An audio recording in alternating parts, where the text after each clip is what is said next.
Speed time graph, basically इसको हम अगर एक्सलेरेशन ग्राफ कहें तो ज़्यादा बेहतर होगा। यानी हम किस तरह से बात करेंगे, इसमें चूंकि ग्राफ बनाने के लिए दो फिजिकल क्वांटिटीज़ का होना जो है वो लाजमी है। जैसे स्पीड एक हमारे पास फिजिकल क्वांटिटी है और टाइम भी एक फिजिकल क्वांटिटी है।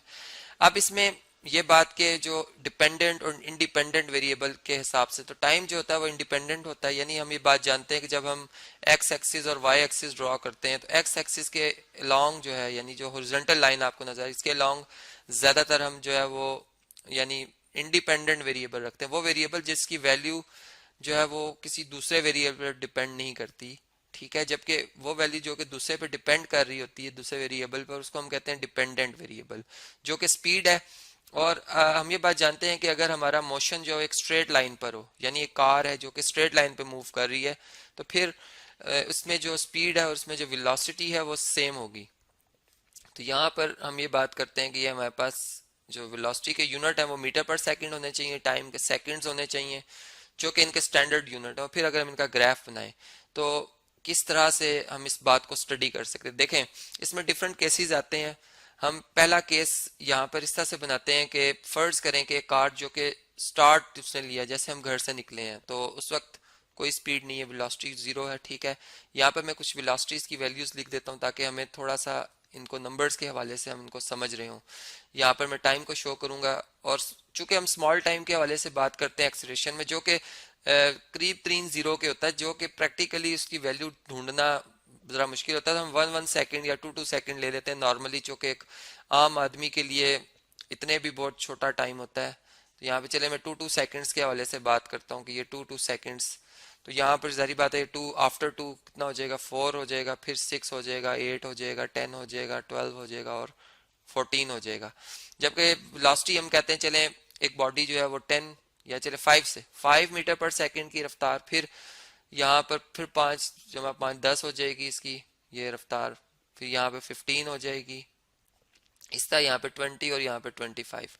अब ऐसा है कि चूंकि जो केस मैं आपको बता रहा था, इसको यहाँ से हम चूंकि हमने डिफरेंट केसेस के वाले से इसको स्टडी करना है तो हम इसे साथ ही कॉपी भी कर लेते हैं। चलें जी, अब हम ऐसा करते हैं कि वेलोसिटी जीरो से स्टार्ट हुई गाड़, और ये यानी 2 मिनट गुजरने के बाद, या 2 सेकंड, सॉरी 2 सेकंड गुजरने के बाद जो इसकी वेलोसिटी है वो इस तरह से हम देख रहे हैं कि उसमें तब्दीली आ रही है। यानी यहाँ पर अगर वेलोसिटी इस टाइम देखी जाए वी एफ, तो वो कितनी है जी, 5 मीटर पर सेकंड है।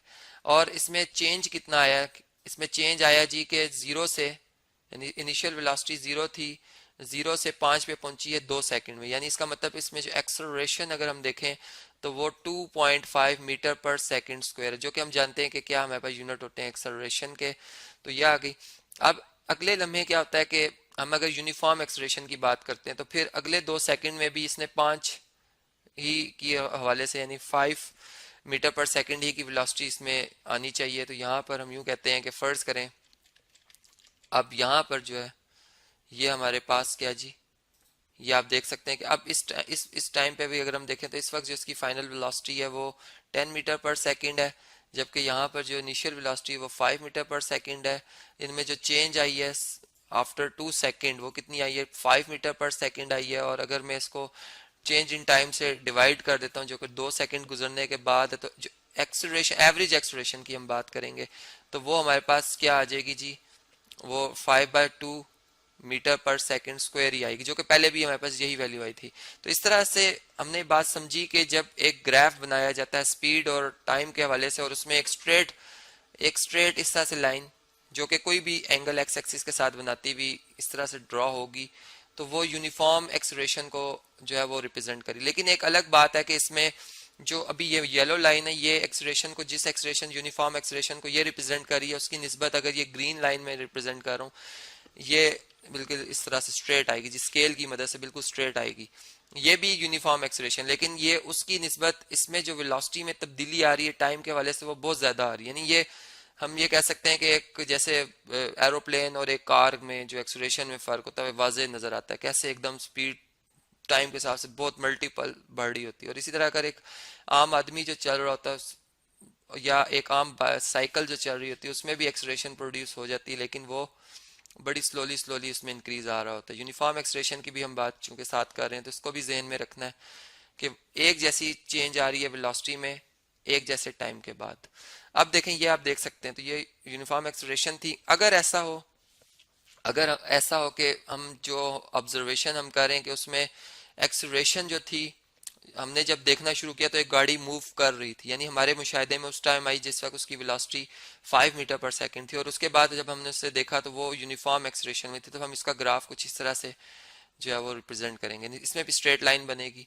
फिर इसमें भी दो तीन बातें कि वो किस तरह से यूनिफॉर्म मोशन में बहुत तेजी से यूनिफॉर्म मोशन को इख्तियार किए हुए है या स्लोली स्लोली यूनिफॉर्म मोशन के हवाले से वो चल रही है। तो ये फिर इस तरह का ग्राफ बनेगा।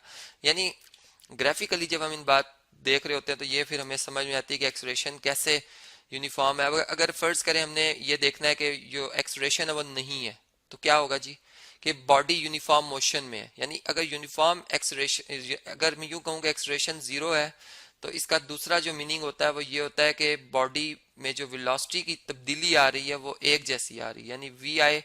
ठीक है, अब वी आई अगर मेरे पास फर्ज करें कि वो 20 मीटर पर सेकंड है, तो वी एफ भी कितना होगा, 20 मीटर पर सेकंड होगा। और टाइम गुजरने के साथ, यानी एक ही रफ्तार से गाड़ी चल रही है, तो इसका जो ग्राफ बनेगा वो टाइम गुजरता जाएगा, यानी टाइम को हम इस तरह से शो करेंगे बढ़ता जा रहा है, लेकिन वेलोसिटी में अप एंड डाउन नहीं आ रहा। तो इसलिए मैंने बिल्कुल एक स्ट्रेट लाइन ड्रॉ की है जो कि ये चीज रिप्रेजेंट कर रही है।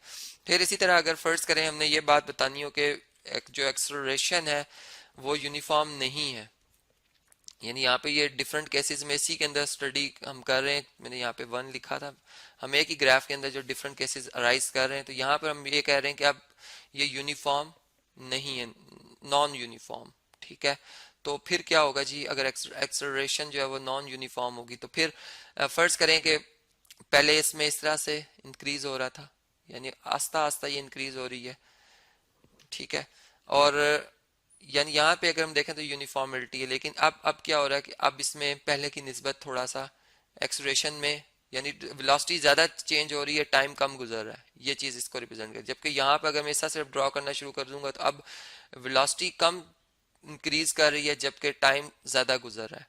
तो इस तरीके से ये हमारे पास जो है, और हमने अगर कहना है यहाँ पे यूनिफॉर्म वेलोसिटी, तो फिर इस तरीके से हम उसको एक हाइट पे लाकर इस तरह से टाइम को पास करते जाएंगे, लेकिन वेलोसिटी में अप एंड डाउन नहीं आएगा। तो इस तरह से ये हमें पता चल जाता है कि ये यूनिफॉर्म एक्सेलरेशन है या नॉन यूनिफॉर्म एक्सेलरेशन है। तो इस तरह से ये हमारे पास डिफरेंट केसेस आते हैं। अब अगर फर्ज करें एक बॉडी ने मूव किया, वो इस मुकाम से इस मुकाम तक आ गई, यानी पोजीशन उसने चेंज की, इसकी इनिशियल वेलोसिटी मैं कहता हूँ जी वी आई है, इधर है इसकी फाइनल वेलोसिटी वी एफ, और जो यहाँ तक पहुंचने में टाइम अगर मैं मेजर करना है तो मैं इस पॉइंट से बी पॉइंट से परपेंडिकुलर थ्रो करूंगा एक्स एक्सिस पे, वो जिस पॉइंट पे आके इसको हिट करेगा, फर्स्ट करें वो 11 सेकंड, तो ये टी इसमें 11 आ जाएगा। ठीक है, अब हम ये देखते हैं कि अगर हमने ग्राफिकली देखना हो कि इस बॉडी ने कितना डिस्टेंस कवर किया है, तो इसके लिए हम क्या करेंगे कि ये जो हमारे पास ट्राइंगल बन रही है, ये बेसिकली इसमें इसके मोशन के अंडर जो इसने ग्राफ एरिया कवर किया, ये उसको रिप्रेजेंट करिए। यानी इसमें एस जो होगा वो बेसिकली एरिया ऑफ ट्राइंगल होगा, जो कि यहाँ पे मैं लिख भी देता हूँ, एरिया ऑफ ट्राइंगल होगा। और ट्राइंगल जो हमारे पास बन रही है, इसको अगर ओ पॉइंट का है, इसको ए कहा है और इसको बी का है, तो फिर ओ ए बी जो हमारे पास ट्राइंगल बन रही है, और राइट एंगल ट्राइंगल है। तो फिर इसमें बेस इंटू हाइट। अब बेस अगर आप देखें तो वो टी टाइम है, जबकि हाइट जो है इसकी वो फाइनल वेलोसिटी है वी एफ। तो हम इसमें लिख देंगे V F multiply by T और डिवाइडेड बाय 2, चूंकि वो हाफ ऑफ द जो होता है बेस मल्टीप्लाई बाय हाइट होता है एरिया ऑफ ट्राइंगल। ये बात आप जानते हैं, ऊपर लिख लेता हूँ ताकि आप इस बात को भी याद रखें। तो इस तरीके से अब एस इसमें जो हमारे पास, चूंकि अगर हम एवरेज वेलोसिटी भी लें तो चूंकि इनिशियल वेलोसिटी 0 थी, तो फाइनल वेलोसिटी जो भी है, तो हमारे पास एवरेज वेलोसिटी वही आएगी, जो कि यानी इनका सम वही आएगा जो कि फाइनल वेलोसिटी का है। ठीक है, तो एस इक्वल टू, यहाँ से हम 2s इक्वल टू लिख सकते हैं वी एफ इंटू टी। यानी अगर हमने अब इस इक्वेशन से अगर डिस्टेंस निकालना है तो डिस्टेंस भी मेजर कर सकते हैं, अगर हमने फर्स्ट करें फाइनल वेलोसिटी मेजर करनी है वो भी कर सकते हैं। यानी अगर तीन वेरिएबल हो तो दो उनमें से क्वांटिटीज की वैल्यू पता होनी चाहिए, तीसरी आप फाइंड कर सकते हैं। अब देखिए फर्स्ट करें इसमें हमने डिस्टेंस ही निकालना है, फर्स्ट करें फाइनल वेलोसिटी 25 मीटर पर सेकेंड ही है, तो यहाँ पर 25 लिखेंगे हम मीटर पर सेकंड, टाइम कितना लगा था 11 डिवाइडेड बाय 2, तो ये जो वैल्यू आएगी ये मीटर्स में इसका आंसर आ जाएगा। तो इस तरह से आप डिस्टेंस भी मेजर कर सकते हैं।